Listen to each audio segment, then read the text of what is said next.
How are you? Today our topic Geography lesson number 16, biodiversity and conservation. So what is biodiversity? Biodiversity means it's derived from two words, bio and diversity. Bio means life and diversity means variety of life. मतलब कि पूरे अर्थ पर जितने तरह के plants हैं, animals हैं, micro organisms हैं, उनमें जितने भी तरह की वेराइटीज हैं उसको बोला जाता है बायोडाइवर्सिटी. सो बायोडाइवर्सिटी की अगर अपनी डेफिनेशन देखें तो biodiversity is the number and variety of organisms found with in a specific geographical area like plants, animals and micro organisms. For example mangrove forest, ये किस एरिया में ज़्यादातर होते हैं? ये होंगे आपके सुंदरबन डेल्टा में. सो वो उस एक पर्टिकुलर उस एक एरिया का एक बायोडाइवर्सिटी वो बन गया.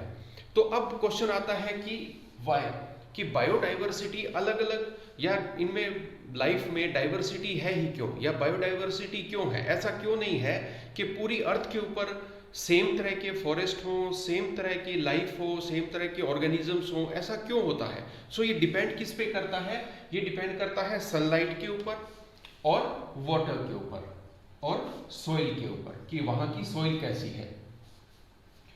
सनलाइट अगर हम ज़्यादा रिसीव कर रहे हैं तो वहाँ का ऑर्गेनिज्म अलग होगा, और अगर कम सनलाइट ले रहे हैं तो वहाँ का ऑर्गेनिज्म एक डिफरेंट टाइप का होगा. सेम उसी तरीके से अवेलेबिलिटी ऑफ वाटर भी है और वहाँ की सॉइल टाइप भी है. सो इसमें हम लोग देखते हैं कि जिस एरिया में ज़्यादा मोर सनलाइट एंड वाटर अवेलेबल होगा तो वहाँ पे ज़्यादा बायोडाइवर्सिटी भी हमें देखने को मिलती है. अब अगर हम देखें कि किस एरिया में ज़्यादा बायोडाइवर्सिटी है, अर्थ के ऊपर अगर हम देखें तो हमें ज़्यादा डाइवर्सिटी कहाँ देखने को मिलेगी? इक्वेटर के जो आसपास वाला एरिया है, मतलब जो ट्रॉपिक्स हैं, यहाँ पर हमें बायोडाइवर्सिटी हमें ज़्यादा देखने को मिलती है. और अगर हम पोल्स की तरफ जाते हैं तो यहाँ पर बायोडाइवर्सिटी कम होती जाती है. नंबर ऑफ पीपल्स और बायोडाइवर्सिटी में फर्क है कि यहाँ वैरायटी ऑफ लाइफ ज़्यादा है.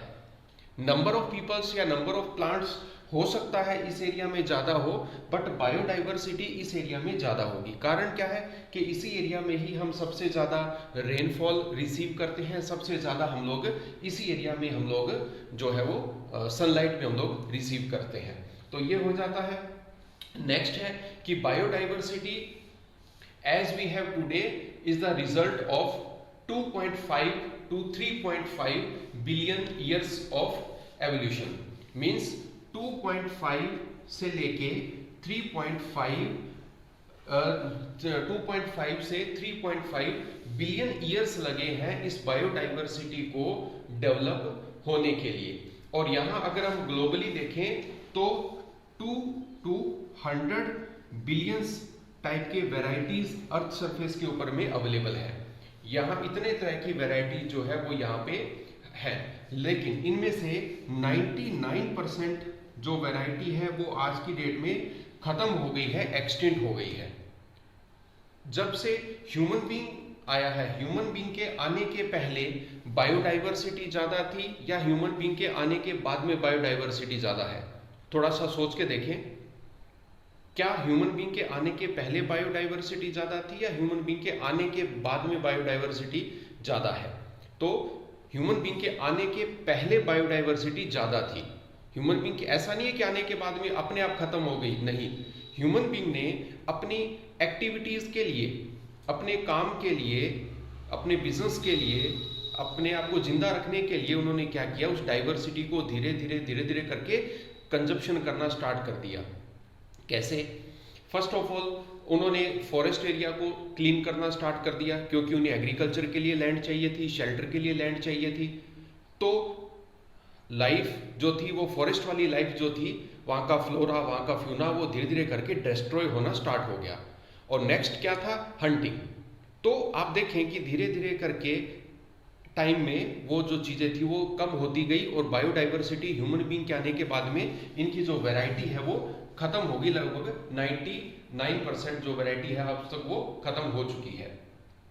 अब बायोडाइवर्सिटी के सारे जो ऑर्गेनिज्म एंड जो जीन्स हैं वो किस तरह से इकोसिस्टम को बनाते हैं, ये बहुत इंपॉर्टेंट पार्ट है कि जितने भी बायोडाइवर्सिटी के जो ऑर्गेनिजम्स हैं, जो जीन्स हैं, वो एक बायोडाइवर्सिटी को बनाने में अपना बहुत इंपॉर्टेंट रोल प्ले करते हैं।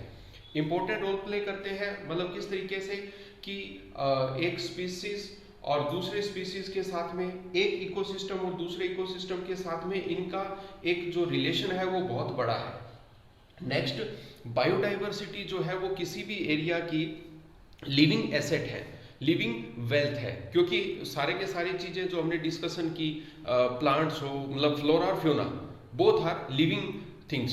सो वो हमारे एरिया की, हमारे कंट्री की या हमारे अर्थ की एक वेल्थ है, वो लिविंग वेल्थ है, और इनको डेवलप होने में थाउजेंड्स ऑफ ईयर्स लगे हैं। ऐसा नहीं है कि ये चीजें एक दिन में डेवलप हो गई। सो इनको बनने में थाउजेंड्स ऑफ ईयर्स लगे हैं। नेक्स्ट है बायोडाइवर्सिटी कैन बी क्लासिफाइड और can be discussed at 3 levels. So ये हम नेक्स्ट वीडियो में देखेंगे। Thank you.